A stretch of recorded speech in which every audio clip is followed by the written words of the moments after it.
So, hello mga tol, mga bay, mga bes. Ayan, video for today mga bes. Trivia na naman ulit. Nung nakaraan, avocado din yung aking pinakita. Pero, kumain lang ako noon. So, ngayon mga bes, eto, sa mga walang pambili ng gamot, di ba?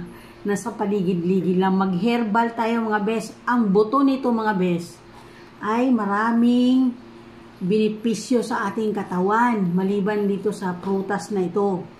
Ayan. So, meron ditong buto. Ayan.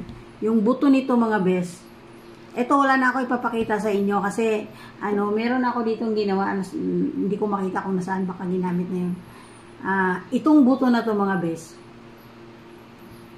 pag halimbawa sumakit ang inyong ngipin at wala kayong pambiling gamot, kukuha lang kayo ng napakaliit na nito, piraso lang, yan, ganyan. Kung may butas ang ngipin ninyo, ipasak nyo dun sa butas. Kung wala man, iipit nyo sa parte kung saan masakit ang inyong ngipin. Ito'y napakabisang gamot ng ngipin mga bes.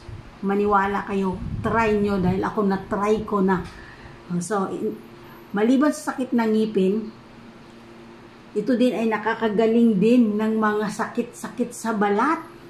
Ha? Sakit sa mga kasukasuhan, yung mga balat ninyo na may mga galis-galis. Ito ay napakabisa. Pero ang pamamaraan, sasabihin ko na lang po, sundan nyo na lang yung aking sasabihin. Kumuha kayo ng panggadgad ng cheese. So, gagadgaran ninyo ito, gagadgarin. So, pinong-pino. Kapag nagadgad na ninyo ng pinong-pino, tapos lagay nyo sa, kung halimbawa yung nagagadgad nyo kung kalahating baso na nagadgad nyo na ito, na kudkud nyo na, pinong-pino, mga kalahating baso, ilagay nyo sa isang bote. Mga isang basong alkohol ang ilagay niyo. Kailangan malagpasan siya. Yung dami ng avocado na ginadgad, lagpas yung alkohol. Kahit anong klaseng alkohol. Rabing alcohol, Band-Aid, Green Cross, kung ano-anong brand ng alcohol, pwede. Basta alcohol siya. Wag naman yung alcohol na alak, no? Basta siya, 70% rabing alcohol. Yun, ilagay niyo siya doon. Tapos, yung iba nilalagyan nila ng langis. So, yung sa akin kasi mga bes, ang nilagay ko, ipikasin oil kasi napakabango. So, lalagyan nyo kahit maliit na bote, basta yung ginadgad ninyong ng buto ay malagpasan. Halimbawa, ito lang yung ginadgad na avocado, ito naman ang rabing alcohol. Yun, maganda yun mga bes. Subukan nyo.